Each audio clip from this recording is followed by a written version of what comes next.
Hai teman-teman ARMY, kita kembali dengan berita terupdate dari BTS. Yang pertama, berikut bias The Return of Superman Bradley Hamilton yang dihancurkan oleh Jungkook BTS. Penggemar The Return of Superman tahu William dan Bradley Hamilton, dua putra kesayangan komedian Sam Hamilton, benar-benar mengagumi Hyung BTS dan merupakan ARMY yang hebat.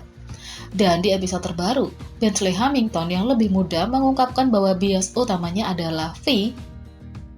Namun kemudian di episode yang sama, bagaimanapun, Bradley terlihat mendapatkan 200% bias yang dirusak oleh sesama magne, Jungkook.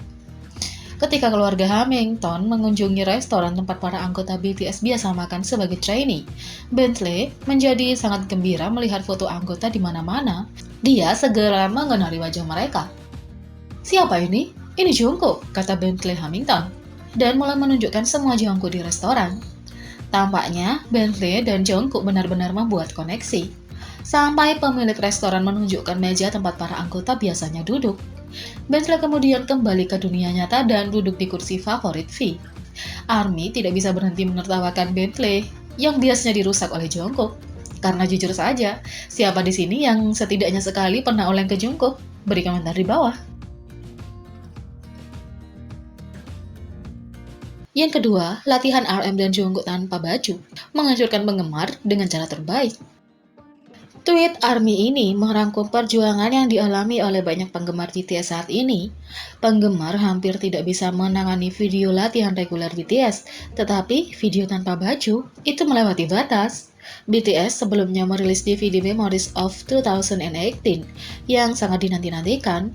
Item kolektor ini menampilkan sorotan dan klip di balik layar dari tahun 2018, termasuk waktu gym anggota. Dalam satu klip, RM berlari di atas treadmill tanpa baju. Sayangnya untuk para penggemar, editor memberinya emoji yang terlalu besar.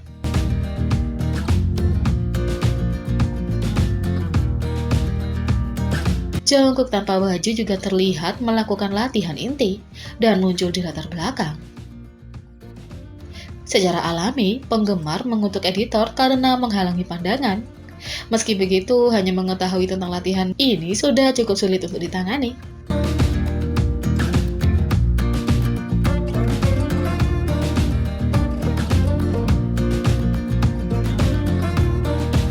Yang kedua, VBTS mengungkapkan menulis Blue and Grey membantu dia mengatasi dan menyembuhkan masalahnya. BTS merilis album B mereka pada akhir tahun lalu dan membawa harapan serta penghiburan bagi pendengar di seluruh dunia. Dari semua track, lagu Blue and Grey menonjol ke banyak penggemar karena tampaknya beresonansi pada level yang lebih dalam dan lebih pribadi. Dalam sebuah wawancara baru-baru ini, V mampu menjelaskan proses emosional dan pemikiran di balik pembuatan lagu tersebut. Pewawancara bertanya, "Sepertinya Anda menulis lagu Blue and Grey untuk menjadi lagu yang lebih sedih. Kami mendengar bahwa ini aslinya ditulis untuk rekaman mixtape Anda." V menjawab, "Saya menulis Blue and Grey selama masa-masa tersulit saya. Itu adalah saat ketika saya berdebat apakah saya harus melanjutkan karir ini atau tidak. Tampaknya sulit untuk menikmati pekerjaan dan jalan yang saya lalui tampak tidak berarti. Rasanya seperti berada di dalam terowongan dan saya tidak bisa melihat jalan keluarnya. Saya pikir itu benar untuk mengatakan bahwa saya tidak dapat melihat jalan yang seharusnya saya lalui," kata V. "Apakah ada alasan untuk itu?" V menjawab, "Itu adalah masa ketika pekerjaan yang sulit. Saya adalah seseorang yang suka bekerja. Ketika saya bahagia dan saya ingin menunjukkan yang terbaik kepada penggemar saya, tetapi ada banyak hal yang harus saya lakukan. Saya orang yang santai, tetapi karena keadaan menjadi begitu sibuk, saya menjadi hancur. Jadi, itu sangat sulit bagi saya dan saya memikirkan apa yang ada di ujung jalan yang saya jalani saat ini. Sukses itu penting, tetapi saya memilih menjadi penyanyi untuk menjadi bahagia. Tetapi mengapa saya tidak bahagia sekarang? Begitulah cara saya menulis Blue and Grey," kata V. "Sepertinya Anda mencoba menyembuhkan diri sendiri saat menuliskan lagu ini." V menjawab, "Saya pernah mengalami masa seperti ini sebelumnya. Saat itu sangat sulit, tetapi saya tidak bisa terus membawa perasaan ini. Jadi saya merasa perasaan ini dapat menjadi dasar untuk sesuatu. Jadi saya terus menulis perasaan saya di buku catatan dan menggunakannya untuk menulis lirik. Saat saya terus mencatat, saya berpikir untuk menggunakannya untuk menulis lagu. Setelah menulisnya, saya merasakan suatu pencapaian dan saya bisa melepaskan sedikit blue and gray saya.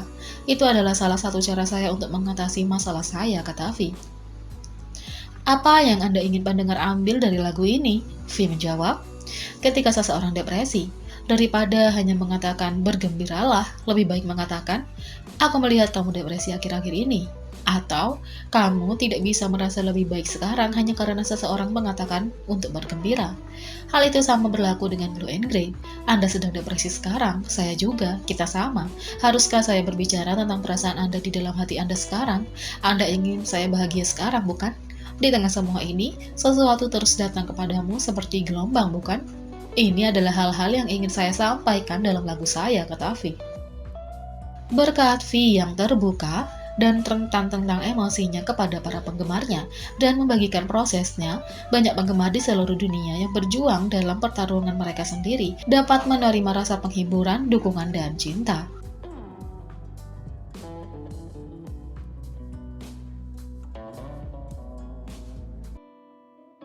Jimin BTS mengungkap apa yang hilang dan dia peroleh dari menjadi idol. Sebagai idola yang selalu menjadi sorotan, baik itu karena tariannya yang memukau atau pencapaian terbaru grup, Jimin BTS terbuka tentang hal-hal yang hilang dan diperolehnya dari menjadi bintang dunia. Saat menonton sekelompok anak bermain sepak bola dalam Break the Silence, the movie, itu hal yang membuat Jimin memikirkan kehidupannya sendiri. Bahkan dengan kehilangan, saya belajar banyak hal, dan saya juga memperoleh banyak hal dalam prosesnya. Dia dapat mengingat bagaimana rasanya menjadi jauh dan akhirnya memutuskan hubungan dengan mereka yang dia sebut teman. Tetapi pada awalnya, saya merasa kehilangan teman, orang yang melihat saya sebagaimana adanya, serta kebebasan saya. Itulah yang saya rasakan pada awalnya. Sekitar waktu debut BTS, Jimin tidak peduli tentang kehilangan teman dan mengabaikannya sebagai apa yang perlu dia lakukan untuk sukses. Dia segera mengetahui bahwa itu salah. Saat kami debut, saya tidak membutuhkan semua itu. Saya berpikir, tidak apa-apa, saya tidak membutuhkan mereka. Saya akan melakukan apa yang harus saya lakukan, itu adalah pikiran saya, kata Jimin. Tanpa teman di sisinya yang mendukungnya di saat dibutuhkan, Jimin merasa sendirian. Apa yang saya lakukan saat itu sangat penting, sehingga tidak masalah jika orang lain menatap saya dengan aneh atau meninggalkan saya. Kemudian ketika saya sudah setengah jalan, saya mulai merasa kesepian. Itu membuatnya menyadari apa yang telah dia lewatkan, mendapatkan penghargaan yang baru ditemukan untuk orang-orang yang dekat dengannya.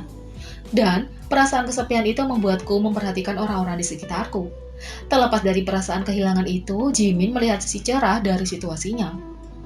Sulit untuk secara pasti mengatakan bahwa saya kehilangan sesuatu karena ada hal-hal yang saya peroleh dalam prosesnya. Ini menyebabkan kesadaran baru, apa yang hilang darinya hanya mengungkapkan apa yang sebenarnya dia miliki.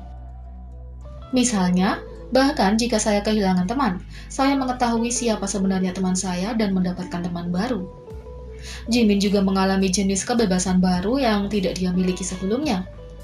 Mungkin rasanya seperti saya kehilangan kebebasan, tetapi saya menikmati kebebasan yang lebih besar. Meskipun saat-saat itu mungkin sulit baginya waktu membuat Jimin melihat semua yang dia peroleh. Saya pikir saya harus mempelajari hal-hal ini saat saya tumbuh menjadi dewasa, kata Jimin. Jadi bagaimana menurut kalian tentang ini? Beri komentar di bawah. Klik subscribe, like, share, dan klik lonceng. Mari kita sama-sama jadikan channel ini berguna bagi K-popers Indonesia. Sekian video kali ini, sampai jumpa lagi.